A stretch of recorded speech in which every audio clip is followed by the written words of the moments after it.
top of the morning to you laddies? My name's Man Buck. Welcome back to a very hot day in the summer of July to the Prairie State Dealer Series, where we have a multitude of very small projects for you today. I will acknowledge this, but I will also make a video dedicated towards it. As you guys know, the last few weeks have been relatively, I'd say, kind of traumatic. But the channel got deleted, the channel got hacked, my email got compromised, things went south very quickly, and the notion of everything at the end of that is I got everything back. I'm currently still trying to piece together all the loose ends that I might be missing, but on to another story. That would be, what do we have to do today? Like I said, there's a lot of small projects that need to be done, which not are all going to be done by me, but like our 8R410 here, this has a high-speed fan code, which is basically just the fan belt's gone bad and the system is...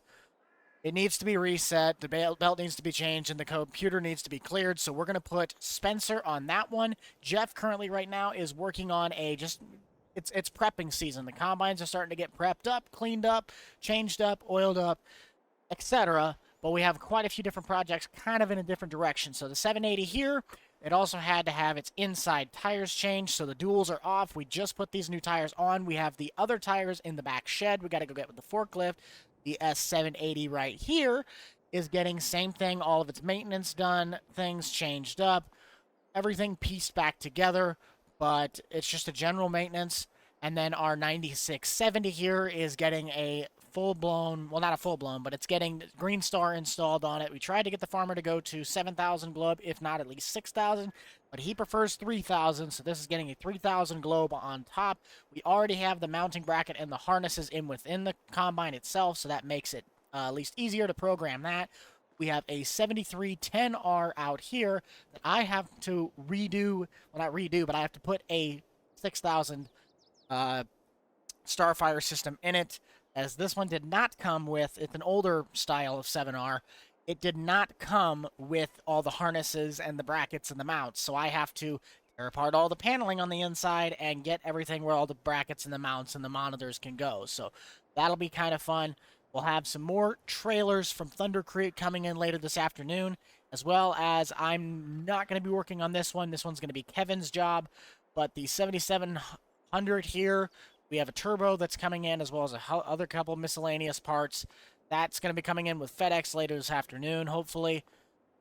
And that should be it. That really is, there's just a lot of small things to do. There's a lot of things we're going to have to do. I'm going to have to take in a CDL truck to... I'm the only CDL guy we have on tab today. Joe is currently in Waterloo.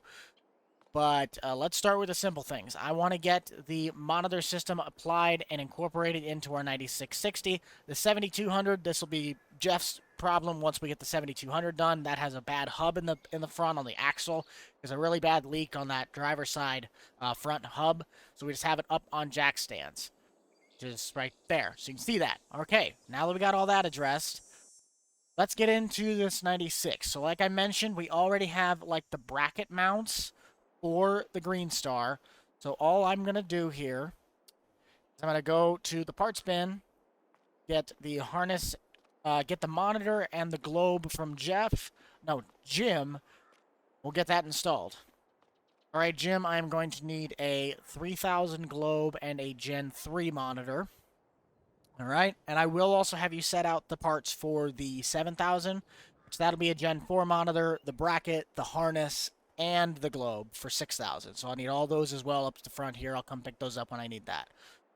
All right, thank you, sir. So if you guys have not already, be sure to smash that like button, subscribe down below. As you guys do know, we are still on our race, and if not more than ever, to the 100,000 subscriber mark by the end of this year. I really want to try and push, and it's going to be a challenge now, especially with hoping that the YouTube gods work in my favor, but that's what we're all about. We're here to have fun. We're here to have a good time. Let's get this 9670 up and running with Greenstar. So when we pop into here, all I have to do quick is just obviously set back our extension, because that's the one thing that drives me nuts. But as we go down into here, we should be able to fasten our Greenstar up to the top. So there is our 3000 globe. And we'll also bolt in our monitor, which sits up top. So pretty straightforward on that. We didn't have to do a whole lot. Like I said, it already had the harnesses and already had the prep for Greenstar beforehand. So that saves us quite a lot of time. So we will configure that, make sure we have everything that we need. Let's pop in here, grab our computer, which also, if you guys have not noticed, when we go into our wardrobe here, we now have some Prarie State merchandise, more or less just work clothes. So our vision, our mission, as you guys remember from the Prarie State Vision mission poster that sits inside the dealer, that is the motto of both categories on top. But now that we got that taken care of, like I said, our monitor should be in here, so let's fire on our combine. We have a Greenstar 3 on and ready. It is loaded. Let's go to our computer here, plug it in underneath our console on the right, and let's program this thing to make sure it has the latest software and updates. That way we are set to go, and we can call Farmer Joe and get him his combine back. So that was a pretty straightforward process. Nothing too fancy, nothing too... This is going to be one that I'm really not going to like. Well, again, not terrible. It's not like I'm doing this to some old sound guard where I gotta make it with zip ties and everything else and whatever not, but... So now that we actually have all of our parts for the 7R, I'm going to grab my panel pullers as well as my screwdrivers, all the basic kits I'm going to need to get that paneling off the inside. Might grab a couple zip ties too in case I want to make anything look nice.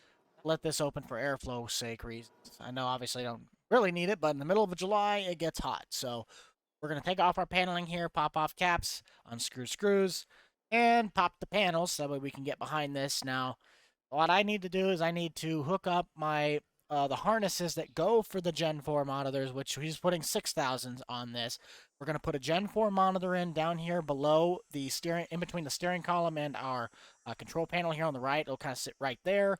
And then, of course, the globe wiring will all come up and down and around in this like headliner piece as well as down that column. So, with all of our harnesses now put behind our panels here, we're going to put in the Gen 4 monitor, which we can hook that up right there. Sits in a nice little convenient spot. And then we're going to pop up here and screw down our 6000 series receiver. So, now that we have all of that put on, we're going to accept, confirm, pop back in the tractor here. Of course, because of logic, we're going to attach the front loader again.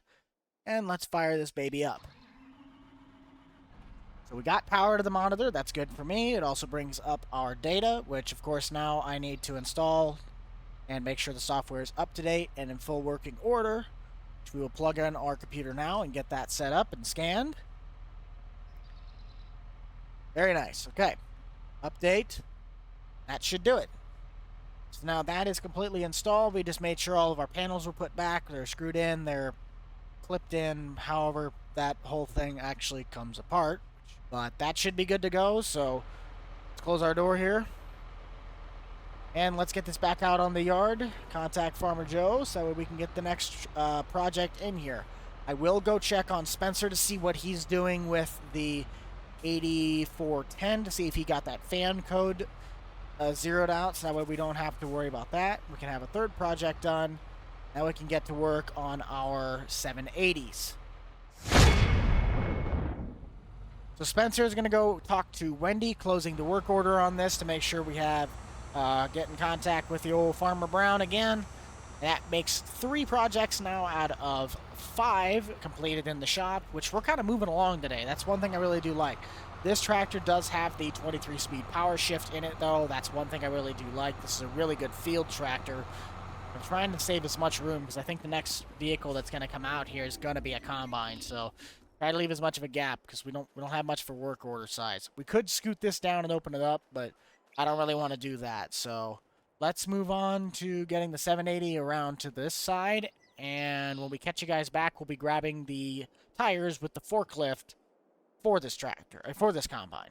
So we have the S780 currently up on the jack stands. We got our Ugga Dugga sitting right there, as well as the service truck ready, locked and loaded.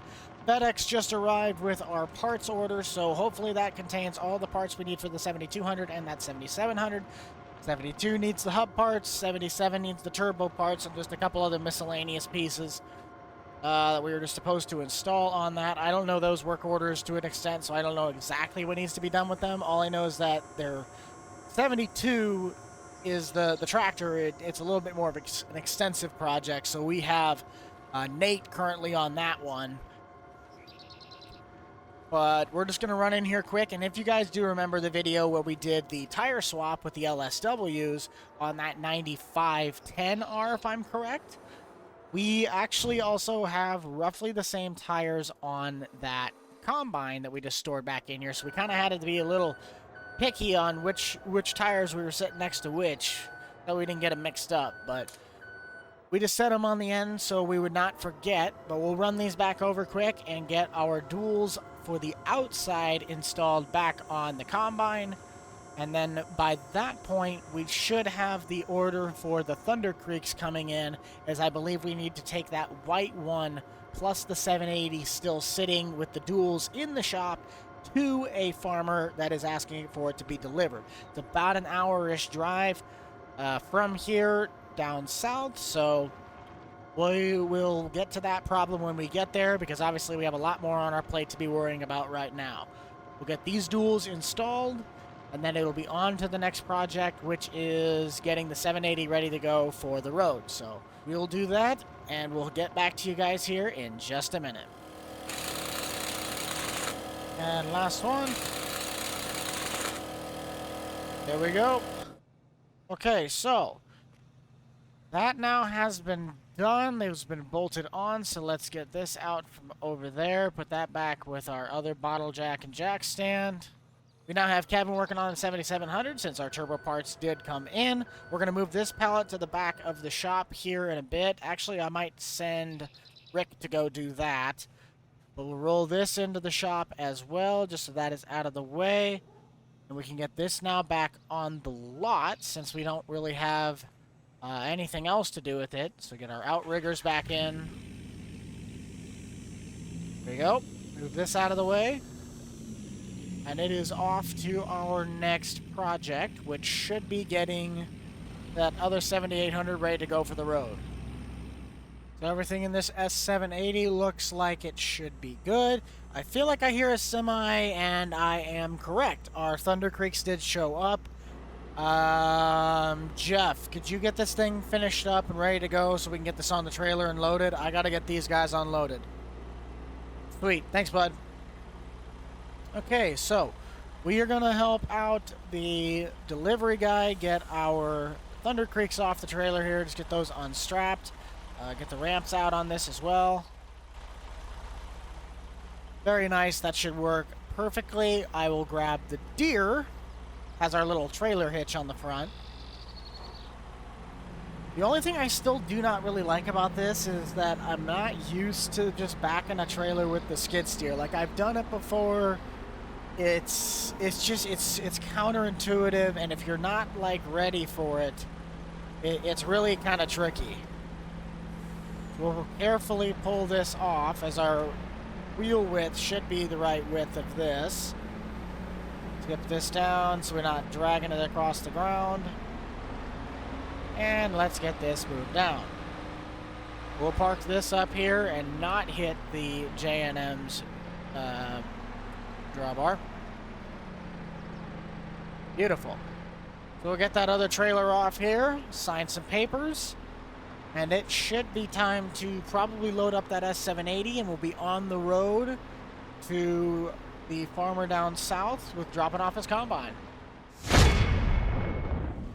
So just a quick update. We currently have Corey with us right now, as he was the one guy who was able to come out. But we decided to do a quick strap check as this was flailing in the wind. We didn't want something flying, hitting anybody on our way. We're about 3.5 miles out, I'd say, from the farm, so not too far of a distance. I'm going to try to get on the road here before traffic comes down, and yep, traffic is already starting to move, so Corey, come on, get over here before the car comes, please, I beg of you. Get on the road. Corey, just cutting off traffic. That's Farm Sim AI for you. But we didn't necessarily take off the duals because this is like the busiest and the majority of the route has been. But I just need to be able to swing really wide into the left lane up here because, of course, obviously construction zone. We'll let this car go by here first, and I got to get all the way into the other lane. Why that decided to slide all the way over, I don't know, but I'm not going to worry about that. Swing all the way over, try not to take out any of the cones, which that was a failure, but we'll be fine. I love that part about Follow Me. They just do exactly what you did. So we'll readjust the combine on the trailer here quick, just so we can make sure it does not go sliding off. And we'll be en route. So really kind of just a nice winding little area that we get to go through for this. Nothing too special, nothing too fancy. The one-lane bridge does kind of suck, though. That's not going to be a problem, though, because our farm that we're delivering to should be right here. And Corey went off the road I saw off of because of the mirror. But either way, nice family operation. They got their trucks all parked out front. Pretty nice. Make sure Corey gets here in one piece. But besides Corey's terrible driving skills, we're going to run inside quick, go talk to Dave, so he can come out here and assist us getting the combine off and let him know if we can do anything else for him. So get this lowered. Actually, it helps when you detach your stuff first. There we go. Now we can scoot ahead. So just got done talking with Dave. He just said to put the fuel trailer basically right next to his little 5M, which is... I honestly love that little tractor. The thing looks so cool. Looks really clean, gets the job done. And now what we can do is we can just park our F-150 up right here. And we'll get the combine off. And that should technically conclude the rest of our day.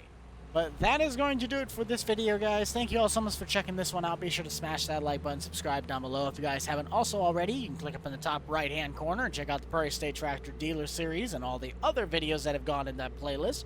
Some really good content, sometimes more interactive with, say, tools or jobs, or in essence, just projects in general. So go check that out. If you also haven't already, be sure to check out the Boomstick Club for all the up-to-date content from me and the gang. You guys already know who is in it. I'm going to sign off for now because I got about an hour-and-a-half drive home with me and Corey. So we'll see you guys all in the next one. This is the Rental Man out.